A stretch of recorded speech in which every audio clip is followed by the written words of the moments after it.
So hey guys, welcome back to the video. तो guys आज video में बात करने वाले हैं कि किस तरीके से पासवर्ड हैकिंग किया जाता है। अब गाइस इसके पहले हम लोगों ने काफ़ी कुछ सीखा था, काफ़ी कुछ जाना था। एंड गाइस अब हम बात करने वाले हैं एंड्रॉयड हैकिंग के बारे में। तो एंड्रॉयड हैकिंग के बारे में जानने से पहले हमें ये जानना पड़ता है कि किस तरीके से पासवर्ड हैक किया जाता है। अब गाइस पासवर्ड हैकिंग एक बहुत ही इंपॉर्टेंट टॉपिक है। अगर हम एक साइबर सिक्योरिटी सीख रहे हैं, साइबर सिक्योरिटी में जा रहे हैं, तो इस तरीके से गाइस पासवर्ड हैकिंग को हमें सीखना बहुत जरूरी है। किस तरीके से पासवर्ड हैक होता है, किस तरीके से पासवर्ड स्टोर होता है बैकएंड में, ये सारी चीज़ें गाइस हमें जानना बहुत जरूरी है। ठीक है, तो इसीलिए गाइस मैं आप लोग के लिए लेकर आया हूँ पासवर्ड हैकिंग के बारे में। तो आज हम ओवरऑल पासवर्ड हैकिंग के बारे में ही बात करने वाले हैं।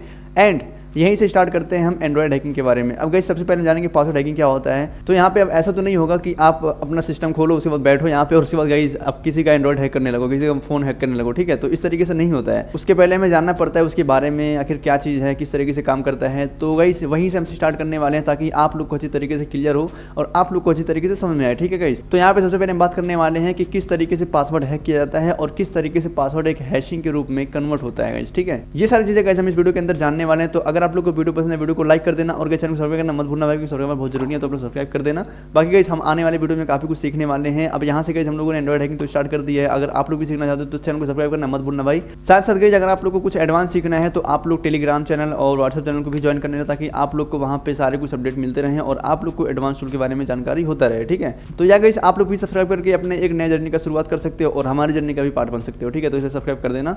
अब बाकी चलो देखते हैं आगे गाइस। अब यहाँ पे हमने पीपीटी बना रखा है। तो गाइस अब यहाँ पे how password are hacked and how hashing work. ठीक है, ये सारी चीज़ हम यहाँ पे जानने वाले हैं।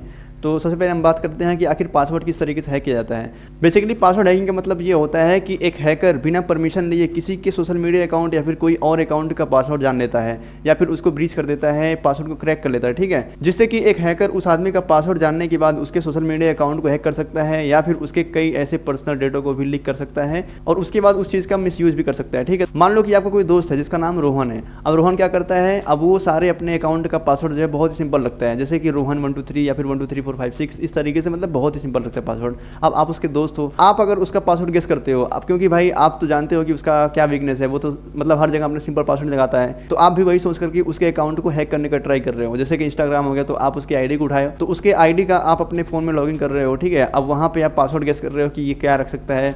अब उसका जो एग्जैक्ट पासवर्ड था वो रोहन 1 2 3 था, तो कुछ इस तरीके से और आप सही में गेस कर लिए क्योंकि वो रोहन जो था वो एक सिंपल पासवर्ड रखता था। ठीक है, अब वहाँ पे जब ये सिंपल पासवर्ड जब रखता था तो इस तरीके से आपने गेस कर लिया, तो यहाँ पे क्या होगा कि उसका इंस्टाग्राम अकाउंट आपके फ़ोन में लॉगिन हो जाएगा, जिससे कि आप लोग उसके पूरे डेटा को देख सकते हो, उसके मैसेज पढ़ सकते हो, चैट पढ़ सकते हो एंड उनके काफ़ी सारे ऐसे प्राइवेट फोटोज भी देख सकते हो। ठीक है, तो कुछ इस तरीके से गाइस पासवर्ड हैकिंग होता है, लेकिन ये सिर्फ गेस करके होता है।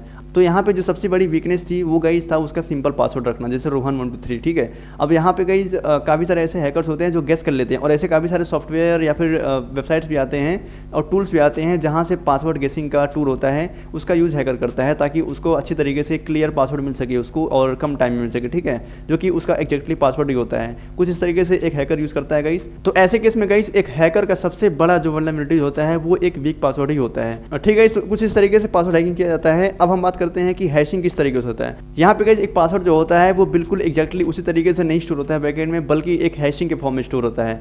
अगर आप एक पासवर्ड रख रहे हो जैसे कि @अमन या फिर @1 2 3 कुछ इस तरीके से, मतलब अपना नाम डाल देते हो, उसके बाद 1 2 3 कुछ इस तरीके से करते हो, तो वो पासवर्ड एग्जैक्टली उस तरीके से स्टोर नहीं होता है बैकएंड में, बल्कि एक हैशिंग के फॉर्म में स्टोर होता है जो कि उस नाम को, उस पासवर्ड को आपके किसी और नाम में कन्वर्ट करके वो उसमें स्टोर करता है बैकएंड में। ठीक है, तो कुछ इस तरीके से गाइस पासवर्ड स्टोर होता है। ठीक है, अब आप लोग ऐसा सोचते होंगे कि हम जो यहाँ पे टाइप कर रहे हैं वही पासवर्ड बैकएंड में स्टोर होता है, ऐसा नहीं होता है भाई।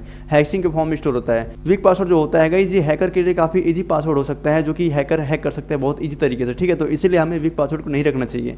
वीक पासवर्ड भी हैशिंग के फॉर्म में स्टोर होता है। ऐसा नहीं है कि मतलब अगर हम वीक पासवर्ड लगा रहे हैं तो वहाँ पे ऐसे स्टोर होगा, ऐसा नहीं होता है। आप अगर 1 लिख रहे हो अपने पासवर्ड के अंदर तो 1 भी वो एक हैशिंग के फॉर्म में कन्वर्ट हो जाएगा।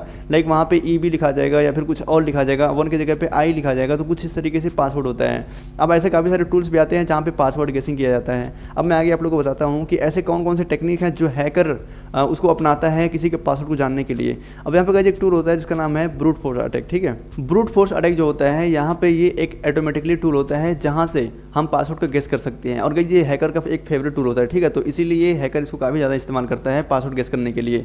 यहाँ पे आप लोग देखो, automated tool systematically try 1000 of password combines per seconds until finding the correct one. ठीक है, तो जैसे कि मैंने कहा था आप लोग को। ठीक है, अब यहाँ पे कही जाता है डिक्शनरी अटैक। तो यहाँ पे जो डिक्शनरी अटैक होता है, यहाँ पे कई सारे पेज होते हैं और उसमें काफ़ी सारे ऐसे पासवर्ड लिखे होते हैं जो कि पासवर्ड का कम्बिनेशन होता है, ठीक है। वहाँ पे एक पासवर्ड नहीं बल्कि बहुत सारे पासवर्ड होते हैं जहाँ से एक हैकर उस पासवर्ड को गेस कर सकता है। तो इस तरीके से अगर आप लोग को डिक्शनरी पासवर्ड चाहिए तो आप लोग गूगल पे सर्च भी कर सकते हो, आप लोग को गूगल पे मिल भी जाएगा, ठीक है। और एक हैकर इसका भी इस्तेमाल करता है अगर कोई सिंपल पासवर्ड लगाता है उसको देखने के लिए, ठीक है। तो क्या, जब बात करते हैं फिशिंग अटैक के बारे में, तो क्या जो फिशिंग अटैक होता है यहाँ पे एक हैकर अपने विक्टिम को एक मैलिशियस लिंक देता है जो कि वो यूजर अगर उस लिंक को क्लिक करता है, अगर अपने पासवर्ड को वहाँ पे फिल कर देता है तो उसका पासवर्ड हैकर के पास चला जाता है। अब यहाँ पे गई हैकर का चाल होता है कि वहाँ पे आप लोग को ये बोलेगा कि आप लोग अगर इसको लॉगिन करते हो, इस ऐप को अगर लॉगिन करते हो तो आपको इतना प्रॉफिट हो सकता है, आप लोग के अकाउंट में इतना पैसा जा सकता है, कुछ इस तरीके से यूज़र को लालच देता है। और इसी तरीके से अगर यूज़र उस लालच में आ जाता है तो उस फॉर्म को फिल कर देता है और वहीं से गई उसका पासवर्ड उसके पास पहुँच जाता है और आपके सारे डेटा को वो मिसयूज़ कर सकता है, आपके डेटा को ब्रीच कर सकता है, ठीक है। तो गाइस ऐसे में कई सारे ऐसे टेक्निक्स होते हैं जो हैकर यूज़ करता है, ठीक है। तो अब हम बात करते हैं नेक्स्ट। तो गाइस अब जानने वाले हैं कि पासवर्ड हैशिंग किस तरीके से होता है, ठीक है, ये किस तरीके से काम करता है। तो आपने यहाँ पे एक पासवर्ड एंटर किया, आप लोग का पासवर्ड कुछ भी हो सकता है जो भी आप लोग डालते हो, ठीक है। अब वहाँ पे क्या करेगा, ये एक हैशिंग एल्गोरिथम जो होता है वो कन्वर्ट करता है एक यूनिक फिंगरप्रिंट में। तो अब उसके बाद गाइस ये हैश के फॉर्म में स्टोर होता है। यहाँ पे डेटाबेस सर्वर में आप लोग देखो यहाँ पे कुछ इस तरीके से स्टोर हुआ है A3 F7 कुछ इस तरीके से। अब यहाँ पे गाइस हैकर पता नहीं लगा सकता है कि यहाँ पे इसका एक्चुअल पासवर्ड क्या था। तो अब गाइस यहाँ पे आप लोग सोच रहे हो कि आखिर हैकर तब किस तरीके से पासवर्ड हैक कर लेता है जब यहाँ पे हैश के फॉर्म में कन्वर्ट हो जाता है। तो गाइस जैसे काफ़ी सारे टूल्स आते हैं जो कि इस हैशिंग के फॉर्म को कन्वर्ट करता है किसी एक रियल फॉर्म में बनाने के लिए, ठीक है। अब इस चीज़ का पढ़ाई भी होता है, अब हम आगे आने वाले टाइम में सीखने वाले हैं। तो कुछ इस तरीके से गाइस पासवर्ड हैश के फॉर्म में स्टोर होता है। अब गाइस क्योंकि हम यहाँ पे पूरा डिटेल्स में नहीं जानने वाले हैं तो हम इसलिए बेसिक से हम स्टार्ट कर रहे हैं। अब हम आगे आने वाले टाइम में हम काफ़ी कुछ सीखने वाले हैं, ठीक है। तो आप लोग जुड़े रहना बस। यहाँ पे लिखा है कि not reverse a hash back to the original password. यहाँ पे कह रहा है कि अगर एक पासवर्ड हैशिंग में क्रिएट हो चुका है तो ये एक्चुअल पासवर्ड में कन्वर्ट नहीं होता है, लेकिन और हाँ ये कन्वर्ट नहीं होता है, लेकिन हम इसको जानने का बहुत सारे तरीके होते हैं कि हम किस तरीके से जानते हैं कि आखिर जो A3 लिखा गया है इसका जो एक्चुअल पासवर्ड होगा वो क्या हो सकता है, ठीक है। हम कुछ इस तरीके से गेस करते हैं, तो इस तरीके से कुछ हैक होता है। उसके बाद यहाँ पे आता है deterministic, same password always produce the same hash. तो मान लो कि अगर कोई एक सेम पासवर्ड है जैसे कि 1 2 3 4 5, तो यहाँ पे कुछ इस तरीके से इसका एक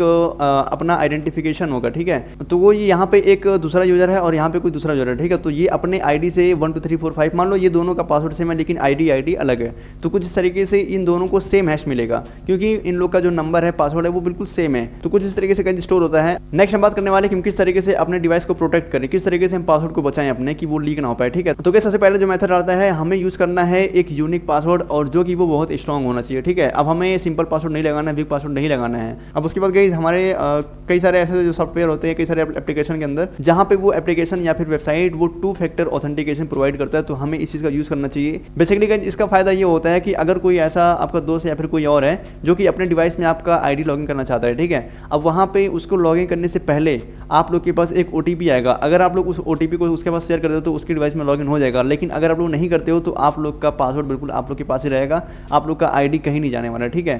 तो इसका फायदा ये होता है। तीसरे नंबर पर आता है गाइस यूज पासवर्ड मैनेजर। तो अब हमारे डिवाइस के अंदर आप लोग अगर कोई पासवर्ड शेयर करते हो तो वहाँ पे वो खुद से आप लोग के लिए एक स्ट्रॉन्ग पासवर्ड जो है वो सजेस्ट करता है ताकि आप लोग अपने डिवाइस के अंदर एक स्ट्रॉन्ग पासवर्ड लगा सको। आपको अगर उस चीज़ का यूज़ करना अच्छा लगता है तो आप लोग वहाँ पे उस स्ट्रॉन्ग पासवर्ड को फिल कर सकते हो। वैसे ये काफ़ी सिक्योर होता है और आप लोग इसका यूज़ कर सकते हो, ठीक है। आप लोग अगर उस सजेस्ट किए गए पासवर्ड का यूज़ करते हो तो हैकर के लिए काफ़ी मुश्किल हो जाता है आप लोग के पासवर्ड को ढूंढना, क्योंकि उसमें काफ़ी सारे ऐसे कैपिटल लेटर, स्मॉल लेटर और काफ़ी सारे स्पेशल कैरेक्टर का यूज होता है जिससे कि हैकर के लिए बहुत कठिनाई हो जाता है ढूंढना। तो बस गाइस यही रहा हम जाने की पासवर्ड हैकिंग किस तरीके से होता है। तो गाइस हम आने वाली वीडियो में जानने वाले हैं कि हम हैकिंग किस तरीके से करते हैं एंड्रॉइड पर, ठीक है। वीडियो काफ़ी ज़्यादा इंटरेस्टिंग होने वाला है भाई आप लोग, तो इसलिए सब्सक्राइब कर देना। एंड गाइस बस आज के लिए बस इतना, मिलते किसी और नए टॉपिक साथ, तब तक के लिए पढ़ते रहो, सीखते रहो। जय हिंद, जय भारत।